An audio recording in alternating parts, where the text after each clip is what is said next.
Oke, welcome to Total Politik. Jumpa lagi di konten ngomong sendiri. Kali ini gue ingin membahas soal RUU TPKS, Tindak Pidana Kekerasan Seksual, yang kemarin sudah diselesaikan draftnya oleh Badan Legislasi dan akan menuju kepada proses berikutnya.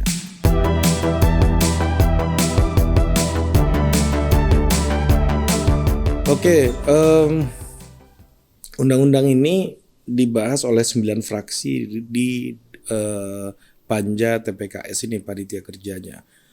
Ya, yang diketuai oleh Willy Aditya, politisi Nasdem. Nah, di situ berhasil undang-undang ini berhasil mendapat dukungan dari 7 fraksi, ya. 7 fraksi di DPR. Yang tidak memberikan dukungan cuma 2. Yang satu minta ditunda, yaitu Partai Golkar, ya. Jadi pembahasannya nanti aja biar lebih sempurna dan lebih tidak bisa di judicial review oleh pihak-pihak lainnya, ya. Ya, undang-undang kalau memang nggak sesuai dengan konstitusi ya di judicial review aja gitu. Nah, tapi kalau filosofi dan gagasannya udah benar, ya pasti akan sangat sulit juga walaupun di judicial review oleh orang gitu. Itu satu. Kedua, yang memberikan penolakan.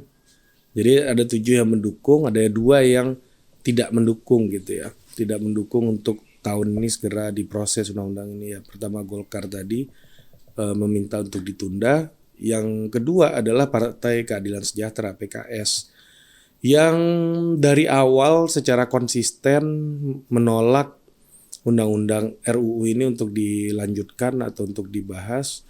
Terutama argumen mereka adalah ini soal konsen, katanya. Soal konsen ini bisa melegalkan perzinahan.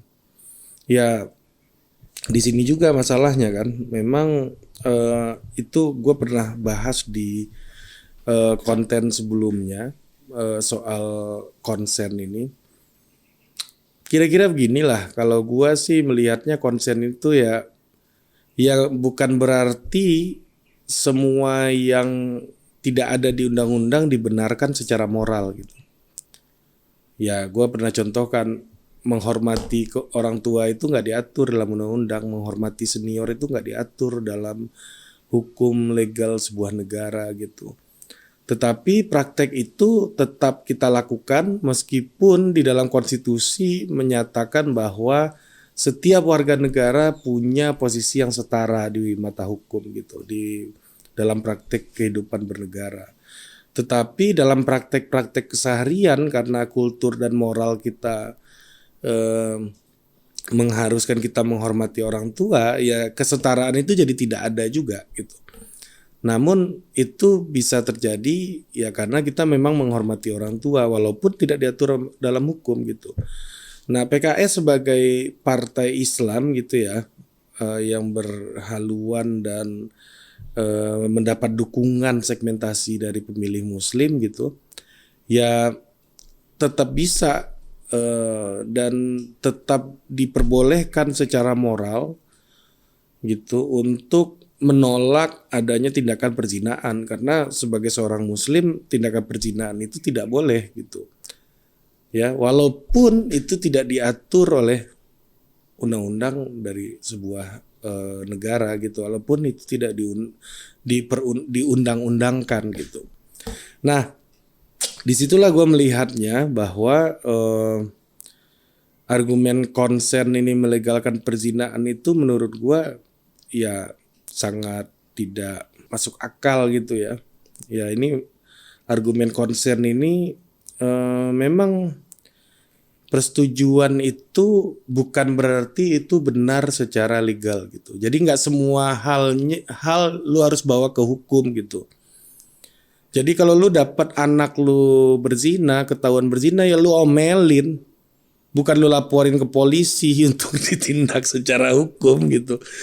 Lu omelin, lu didik gitu. Tapi kan soalnya bukan itu. Soalnya di dalam undang-undang ini adalah soal perlindungan terhadap kelompok-kelompok yang disadvantage gitu ya, yang tidak punya, yang rentan ya, kelompok-kelompok yang rentan terkena kekerasan seksual. Persoalannya kan itu, bukan persoalan hubungan yang setara gitu. Bukan soal hubungan yang setara. Kalau misalnya hubungan yang setara ya omelin lah, dididik gitu. Masa dilaporin polisi gitu. Jadi kan aneh gitu ya. Maksudnya semuanya dilaporin ke polisi. Nah, yang juga tidak kalah menarik dari rancangan undang-undang ini adalah soal kekerasan seksual digital gitu. Jadi ini tema yang sangat spesifik dan tema yang sangat relate dengan kita hari ini.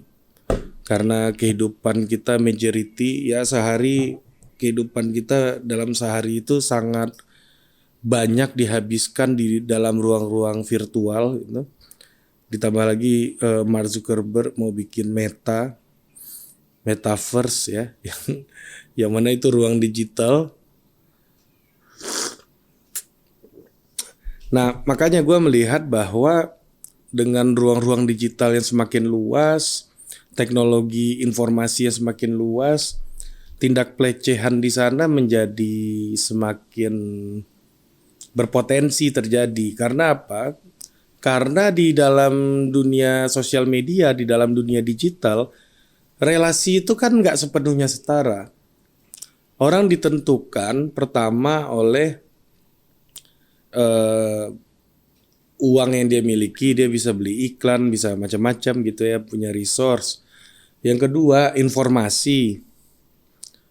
Dia bisa beli informasi gitu, yang bisa membuat orang terancam secara seksual juga gitu. Tapi ya memang harus betul-betul dibahas bagaimana poin dari undang-undang ini gitu ya, yang terkait dengan kekerasan seksual di digital ini, bagaimana soal hak orang gitu ya. Ini masih gue belum pegang salinan draftnya terus terang aja, tapi gue ngebaca di media tadi itu menjadi salah satu isu yang dibahas gitu ya. Misalnya ada orang gitu ya pacaran, ya kan, selama pacaran kan lagi mesra-mesranya bisa berbuat macam-macam gitu ya, dengan konsen kan. Ya masalah konsen tadi itu yang diribut-ributin sama PKS tuh. Dengan konsen mereka berhubungan satu sama lain gitu. Nah kemudian di perjalanan kan remaja-remaja ini agak labil, terutama yang tidak mendapatkan bimbingan secara proper dan optimal dari lingkungan, support sistemnya yang toksik gitu. Itu cenderung labil dan mereka berpisah jalan lah gitu.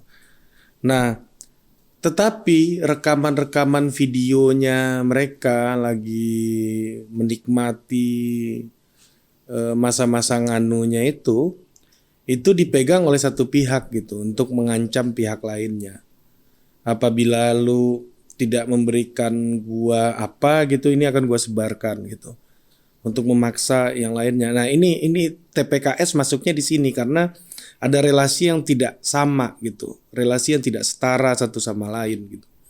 Nah informasi tersebut bisa digunakan untuk mengancam. Nah apabila ini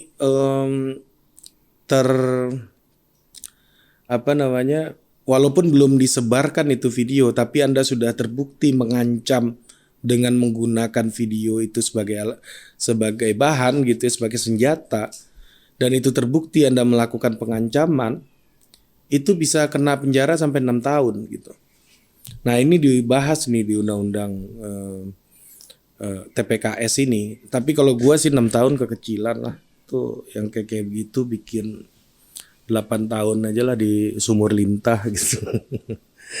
Ngapain lu pakai ngancam-ngancam orang gitu pakai begituan.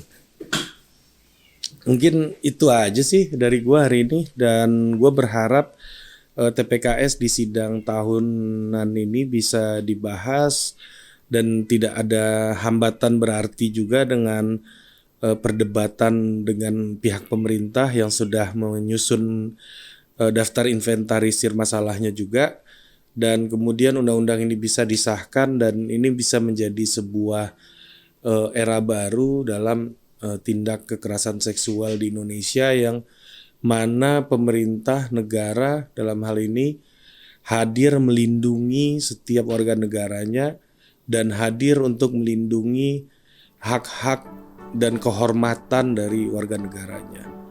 Mungkin itu aja. Sampai jumpa lagi di konten ngomong sendiri berikutnya.